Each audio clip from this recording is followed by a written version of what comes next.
Hey guys, your binos, they kind of stink. I bet you want some new ones.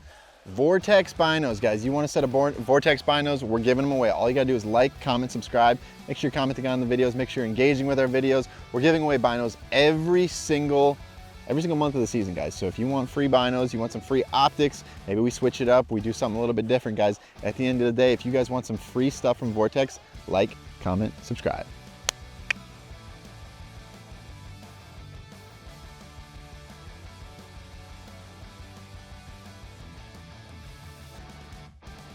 All right, guys, first and foremost, it is booking season. We are now booking visits across the country. If you're looking to improve upon your property, kill more bucks than your neighbors, draw bucks from your neighbors, less nocturnal photos, just try to get the daylight pattern moving with these deer moving onto your property and just have ultimately more success, let us know. Email me at whitetaillandmanagement@gmail.com, guys. We are going to book up. That's just how this works. This is the time of the year to book a visit with us if you are looking to improve upon your property. Shoot me an email, we'll get you set up, guys. All right, today's topic. Now is the time we need to be talking about this exact topic. These bucks are ruining your property. So there's a viral clip that we have on our Facebook right now, or Instagram, or one of the two, or both, of this just big old brute buck. I mean, we didn't score much, and that's the point. You know, he's not a big scoring deer, but he comes in and he's just kind of just doing what big bucks do. You know what I'm saying, guys? And I never shot this deer, and I know him to be a 5 or 6 year old deer at the time, and I just decided not to shoot him. Well, guess what? If you don't shoot these less desirable bucks and what I will call bully bucks, you're taking up space. He's taking up space on the property to keep a nice 4 or 5 year old and maybe a 3 or 2 year old in your neck of the woods from moving in, because these deer are territorial to a certain extent. They don't want to be around each other like they did in the early season, guys. So now, here's the thing. Everybody wants to shoot a 180, everybody wants to shoot a 200. That's the cool thing to do if it ain't 150, but you don't blink at it. Let's get real here, guys. Majority of us are not in that scenario. And if you feel like you have a big mature deer on your property, you probably shouldn't, I'm not gonna tell you how to hunt, but you probably shouldn't look past that. That should be a good enough reason to shoot that deer, because if you don't, that deer will occupy your property for the next year, 2, 3, however long, until he is killed or removed from the herd, ultimately keeping your other big deer from moving in and new deer from coming in. So if you feel like you have a lot of stagnant movement on your property and nothing's surprising you, well, look around at who's spending time on the farm, right?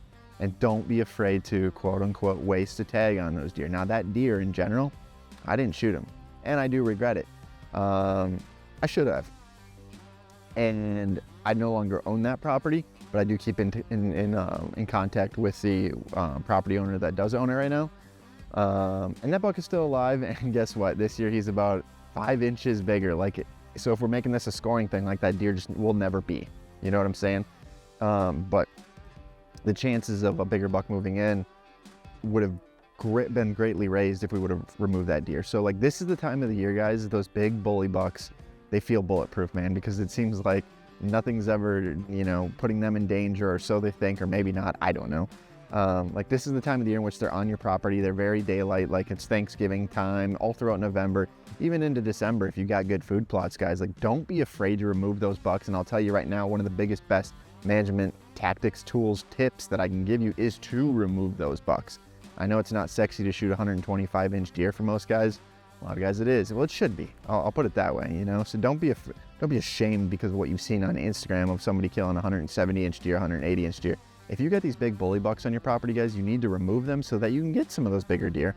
Otherwise, there's a chance that he keeps coming back, he keeps coming back, he keeps coming back, and he's just a bully buck that pushes everybody else around. Now, here's what you got to realize, guys, is these deer don't know what's on top of their head. A lot of guys will kind of blow smoke and tell you, you know, these 200-inch deer, these 180-inch deer, they're special, they're different.